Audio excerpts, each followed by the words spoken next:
Selama ribuan tahun, emas telah mendominasi arena aset pelindung nilai yang aman. Sementara Bitcoin diluncurkan hanya lebih dari 1 dekade lalu dan hanya baru dapat pengakuan yang meluas di beberapa tahun terakhir. Tapi, apakah yang satu itu lebih baik untuk investasi daripada yang lain? Di episode ini kami akan membahas pro dan kontranya tiap kelas aset tersebut, dan ini adalah sebuah topik yang sangat kontroversial di dalam dunia keuangan. Satu topik yang kerap mengarah pada perdebatan sengit. Jadi pastikan kalian beri pendapat kalian di komen biar kita bisa belajar dari satu sama lain. Dan mari kita bangun suatu komunitas yang bisa berdiskusi tentang topik-topik pilihan keuangan. Let's go!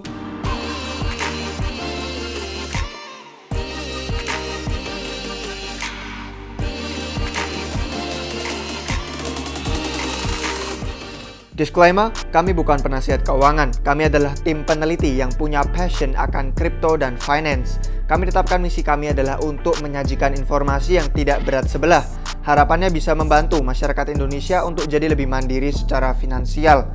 Jadi mohon share, juga like dan subscribe agar algoritma YouTube-nya kami bisa merekomendasikan channel kami ke orang lain juga. Oke, banyak analis dan ahli keuangan di dunia ekonomi telah memprediksi adanya resesi. Akibat yang berlanjut dari COVID-19 hanya telah mempercepat itu, yang tidak hanya telah melumpuhkan ekonomi tapi juga telah menimbulkan kenaikan signifikan dalam jumlah uang kertas yang dicetak pemerintah. Waktu pemerintah itu cetak lebih banyak uang, ini dapat menyebabkan masalah ekonomi besar di masa depan, yang mana adalah inflasi. Inflasi mengikis daya beli kita atau seberapa banyak sesuatu itu bisa dibeli dengan mata uang tertentu. Banyak dari kita itu telah mengalami dampak dari inflasi secara langsung waktu di tahun 1998 Indonesia menghadapi krisis finansial Asia. Untuk menghindari inflasi, para investor dan pedagang itu beralih ke alternatif, yaitu termasuk saham dan logam mulia, sebagaimana aset-aset tersebut lebih lambat menurun nilainya. Ini telah terbukti sebagai suatu metode yang efektif, tapi suatu alternatif yang lebih baru menantang pendekatan gaya lama aset pelindung nilai tadi. Ini membawa kita kepada Bitcoin. Sebagai cryptocurrency yang utama, Bitcoin itu punya banyak sifatnya sebuah mata uang, tapi dengan beberapa fitur unik yang mampu membuatnya jadi opsi layak untuk para investor. Bitcoin adalah suatu cryptocurrency berbasis blockchain yang sama-sama punya sifat kayak rekannya emas. JP Morgan menerbitkan sebuah catatan strategi pasar global yang menunjukkan uang telah mengalir keluar dari emas dan menuju ke Bitcoin sejak Oktober, dan memprediksi tren ini akan terus berlanjut selama jangka menengah sampai jangka panjang. Perkiraan menempatkan bahwa total market cap semua emas yang tertambang adalah antara 10 sampai 11 triliun dolar Amerika Serikat. Menurut perkiraan data ini, market cap-nya Bitcoin itu sekarang cuma lebih dari 10%-nya emas doang. Jadi mari kita bandingkan dua pilihan investasi ini secara langsung. Yang pertama, perbandingan transparansi, keamanan, dan legalitas. Sistem emas yang mapan untuk perdagangan, penimbangan, dan pelacakan itu murni. Sangat sulit untuk mencuri itu, untuk mengedarkan emas palsu, atau jika tidak mengkorupsi logamnya juga sulit.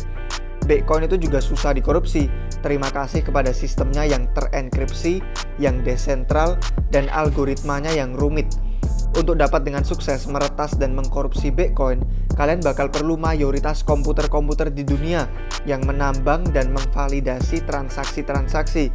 Ini mustahil, sebagaimana node komputer-komputernya itu tersebar di seluruh penjuru tiap benua di dunia. Perbandingan yang kedua adalah kelangkaan.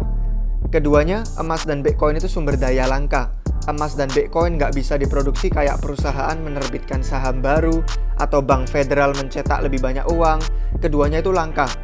Halving, yaitu hadiah mining Bitcoin yang dipotong setengah, itu memastikan semua 21 juta Bitcoin akan beredar semuanya saat tahun 2140.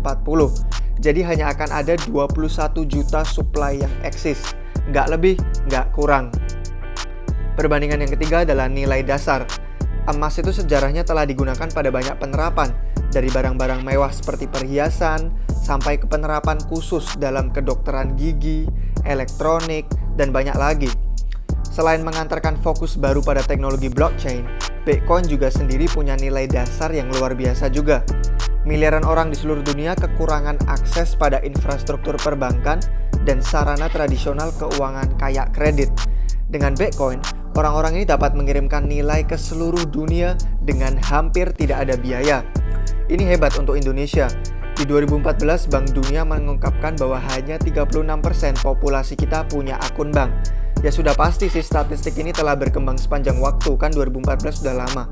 Tapi ini tetap aja menunjukkan kebutuhan atas akses yang lebih mudah ke lembaga keuangan. Kami telah menggarisbawahi kemiripan mereka berdua yang mendukung gagasannya bahwa masing-masing itu adalah suatu kelas aset yang kuat. Tapi, apa aja kontranya? Mari kita mulai dengan emas. Kontra pertama, likuiditas atau pencairan dana itu bisa jadi masalah dengan investasi emas. Jika kalian memiliki emas fisik, kalian perlu menyimpan, perlu memindahkannya, dan jika kalian punya emas non-fisik, kalian mungkin bakal terpapar pada masalah likuiditas atau pencairan dana yang sama dengan aset keuangan lain, misalkan ada keruntuhan sistem finansialnya. Kontra kedua, untuk emas fisik, biaya-biaya transaksi lebih tinggi daripada untuk aset yang biasanya diperdagangkan secara elektronik. Kontra ketiga, adanya konfiskasi atau penyitaan emas. Nah, pembelian emas batangan itu kalian harus dicatat. Ini artinya pemerintah itu tahu berapa banyak yang kalian punya.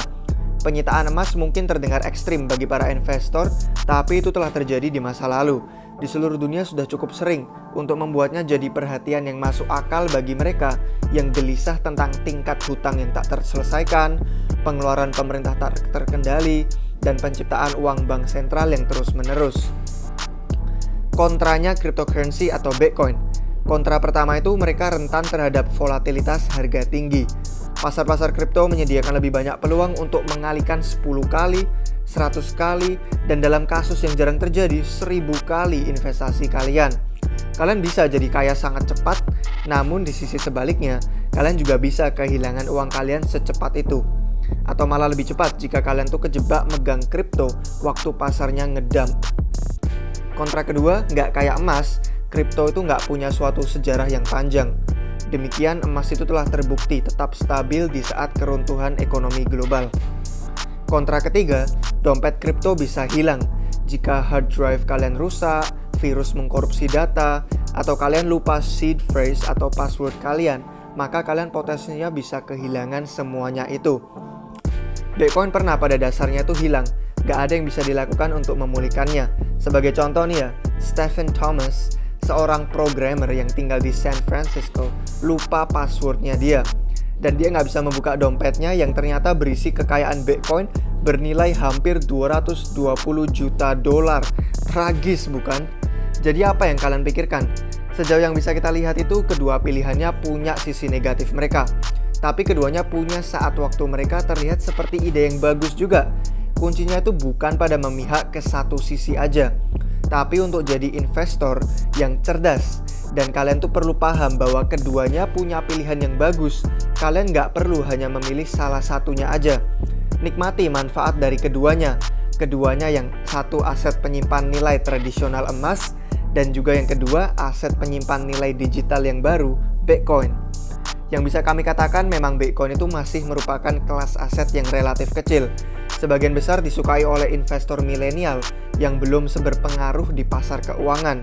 Nah, kalau orang-orang yang generasinya lebih tua telah biasanya sih memilih emas fisik sebagai penyimpan kekayaan. Tapi sebagaimana waktu telah menunjukkan akhir-akhir ini, kripto itu menjadi lebih populer dan lebih diadopsi secara agresif. Ya, untuk sekarang hanya waktu yang kita tahu lah ya. Jadi sekian untuk hari ini guys, terima kasih telah menonton video kami dan coba kalian cek video-video kami yang sebelumnya jika kalian mau belajar lebih lanjut tentang keuangan atau tentang cryptocurrency pada khususnya. Terima kasih sudah bergabung dan sampai jumpa di waktu yang berikutnya. Cheers!